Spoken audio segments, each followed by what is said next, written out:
Class 8 civics. सबसे पहला chapter है द इंडियन कॉन्स्टिट्यूशन यानी भारतीय संविधान।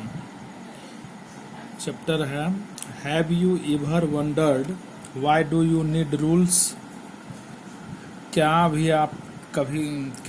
कभी आपको आश्चर्य मन में होता है कि हम लोगों को नियमों की आवश्यकता क्यों है। Wouldn't it be nice if we were free to do anything we wanted to do? क्या यह बढ़िया नहीं रहता कि हम लोग किसी भी चीज़ को खुद से करने के लिए स्वतंत्र रहते, जो चीज़ भी हमारे मन में आता। Rules are essential for efficient and proper governance of a country. कहता है कि किसी भी देश का सही ढंग से शासन करने के लिए या किसी भी देश का दक्षतापूर्ण ढंग से शासन करने के लिए नियमों का होना जरूरी है। These rules and principles are laid down in the constitution. और ये जो नियम हैं या सिद्धांत हैं वो संविधान में लिखे होते हैं। अब कॉन्स्टिट्यूशन यानी संविधान। ये constitution is a set of rules. A constitution is a set of rules, laws and principles according to which a country is governed. कहता है एक कॉन्स्टिट्यूशन, एक संविधान जो है is a set of rules. एक संविधान जो है वह नियमों का एक संकलन है, नियमों का एक समूह है। नियमों का लॉज, रूल्स नियम हुआ, लॉज कानून हुआ, प्रिंसिपल्स सिद्धांत हुआ। यानी एक संविधान जो है वह नियमों का, कानूनों का और सिद्धांतों का समूह है। According to which a country is govern, जिसके अनुसार किसी देश का शासन चलाया जाता है। The rules and laws are specially created to suit the needs of people of that country. कहता है कि जो नियम और कानून जो संविधान में क्रिएटेड मतलब बनाए जाते हैं, to suit the needs of people of that country, मतलब वो उस देश के निवासियों के आवश्यकता के हिसाब से बने होते हैं। अब है the constitution serve several purposes, यानी संविधान जो है वह बहुत सारे उद्देश्यों की पूर्ति करता है। फर्स्ट, सबसे पहला है the constitution lays out certain ideals that form the basic nature of our society that we as citizen aspire to live in. कहता है सबसे पहला the constitution lays out certain ideals. संविधान जो है हमारे कुछ निश्चित आदर्शों को प्रस्तुत करता है। That form the basic nature of our society, और वो आदर्श जो है हमारे समाज के प्रकृति को प्रदर्शित करता है। That we as citizen aspire to live in, मतलब जिस समाज में हम एक नागरिक के रूप में रहते हैं, संविधान में लिखे हुए आदर्श उस समाज के नागरिकों के आधारिक प्रकृति को प्रस्तुत करते हैं। Second, the constitution defines the nature of the countries political system. संविधान जो है देश के राजनीतिक व्यवस्था की रूपरेखा को भी प्रदर्शित करता है। इन अदर वर्ड्स, दूसरे शब्दों में, it specifies how the government will be form. संविधान इस बात का भी वर्णन करता है कि किसी भी देश में जो सरकार है उस सरकार का फॉर्मेशन कैसे होगा, उस देश का सरकार का निर्माण कैसे होगा। Let us try and understand what we mean by this through contrasting situations in the recent history. कहता है let us try and understand. अब हम इसको समझने का प्रयास करते हैं। What we mean by this through contrasting situation in the recent history. अभी जो हाल फिलहाल का इतिहास है वहाँ पर जो कुछ कुछ विपरीत सिचुएशंस, परिस्थितियाँ आई हैं, उसको समझने का प्रयास करते हैं।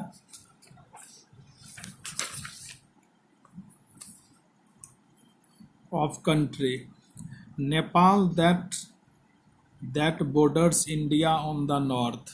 कहता है कि नेपाल मतलब भारत का उत्तर का जो बॉर्डर है नेपाल देश वहीं स्थित है, यानी नेपाल हमारे उत्तर में पड़ता है।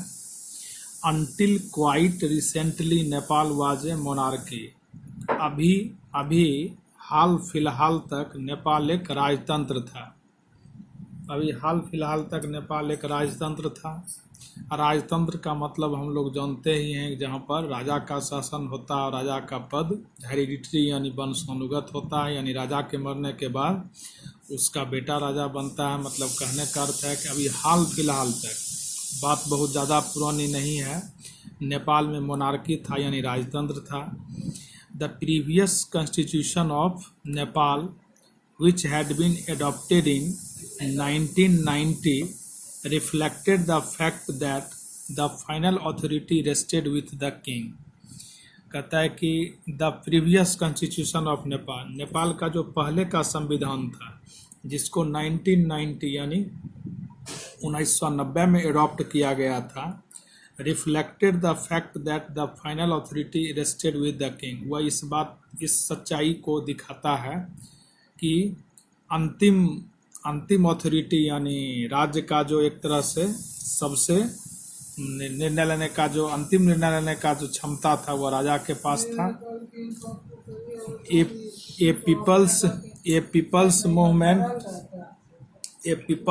people's movement in Nepal fought for several decades to establish democracy, and in 2006 they finally succeeded in putting an end to the power of the king.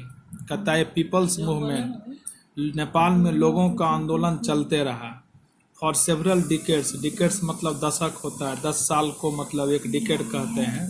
तो कहता है कई दशकों तक नेपाल के लोग आंदोलन करते रहे, संघर्ष करते रहे.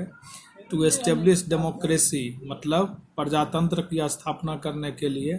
एंड इन 2006 और 2006 में they finally succeeded in putting an end to the power of king. और 2006 में लास्टली वह राजा का शासन समाप्त करवाने में सफल रहे, यानी नेपाल में लगता है डेमोक्रेसी आ गया. Nepal is governed under the interim constitution of Nepal 2007. कहता है कि अब 2007 में नेपाल का जो शासन है नेपाल के अंतरिम संविधान के अनुसार चलने लगा. It came into force on January 15, 2007. और नेपाल का यह संविधान जो है वह मतलब लागू हुआ 15 जनवरी 2007 को. The overthrow of the monarchy necessitated writing a new constitution for the democracy of Nepal. कहता है नेपाल से जब राजतंत्र को उखाड़ कर फेंका गया तो नेपाल में एक प्रजातांत्रिक शासन व्यवस्था के नेपाल में संविधान को लिखना जरूरी था. which now included in it the aspirations and hopes of the common people of Nepal and reflected its new identity as a democracy. और कहता है which now included in it the aspirants and hopes of common people. यानी नेपाल का जो नया संविधान लिखा जाने वाला था उसमें सामान्य व्यक्तियों को केंद्र में रख करके उनमें उनकी भविष्य की आशाएं भी सम्मिलित थी. And reflected its new identity as a democracy. और वह संविधान नेपाल का एक नए प्रजातंत्र के रूप में पहचान भी बनाता. The third significant reason why we need a Constitution is to save us from ourselves. कहता है कि संविधान बनाने का जो तीसरी आवश्यकता है वह है is to save us from ourselves, यानी अपने आप से अपना रक्षा करना. This may sound strange, but what it meant by this is that we might at times feel strongly about an issue that might go against our larger interest, and the constitution help us guard against this. कहता है this में sound strange, यह मतलब यह सुनने में आपको थोड़ा सा लगता होगा बड़ा अपरिचित जैसा कि हमको अपने से ही अपना रक्षा करने का ज़रूरत क्यों है. But what is meant by this is that, मतलब लेकिन इसका मतलब यह है we might at times feel strongly about an issue that might go against our larger interest and constitution help us guard against this. मतलब यह एक महत्वपूर्ण इशू है और संविधान बनाने के वक्त हमको इस बात का एकदम निश्चित रूप से ध्यान रखना पड़ता है कि जहाँ पर जो है हर आदमी के सुरक्षा की बात की जाए। इन सोसाइटीज सम पीपल में use their wealth, status, beliefs और authority and start dominating members of their own community और ऑफ अदर कम्युनिटीज। कहता है समाज में क्या होता है कि कुछ लोग जो होते हैं उनके पास धन ज़्यादा होता है, उनका एक स्टेटस होता है, वो समाज में ऊंची पदवी प्रतिष्ठा रखते हैं। बिलीव्स और अथॉरिटी मतलब उनके प्रति ज़्यादा लोगों का विश्वास रहता है और वो मतलब अथॉरिटी अपने आप को एक अधिकारपूर्ण ढंग से रखते हैं। And start dominating members of their own community, और अपने धन, अपने जो प्रतिष्ठा, अपने पीछे लोगों का विश्वास और अपने अथॉरिटी का लाभ उठाकर वे लोग क्या करते हैं, अपने ही समुदाय के लोगों को डोमिनेट करने लगते हैं, यानी उस पर दबाव डालने का प्रयास करते हैं और अपने समुदाय के साथ साथ दूसरे समुदाय को भी नीचे करने का प्रयास करते हैं। Such situations can happen even in democracies where the majority can exclude the minority। कहता इस प्रकार की घटनाएं प्रजातांत्रिक शासन व्यवस्था में भी होती हैं, जबकि हम जानते हैं कि प्रजातांत्रिक व्यवस्था में मेजॉरिटी यानी बहुमत का शासन होता है। इसके बावजूद भी प्रजातांत्रिक व्यवस्थाओं में भी इस प्रकार की समस्याएं आती हैं, जहां पर मेजॉरिटी का शासन होने के बावजूद क्या कहता है, फिर भी वहाँ पर जो है कुछ लोगों को माइनॉरिटीज मान के उसको मतलब दबाने या कुचलने का प्रयास किया जाता है। Because India has a diverse population, Bharat का पॉपुलेशन डाइवर्स है, यानी यहाँ पर बहुत सारे भाषा बोलने वाले लोग, बहुत सारे धर्म को मानने वाले लोग, बहुत सारे रीति रिवाज को मानने वाले लोग हैं, इसलिए यहाँ के पॉपुलेशन में बहुत ज़्यादा डाइवर्सिटी है, विविधता है।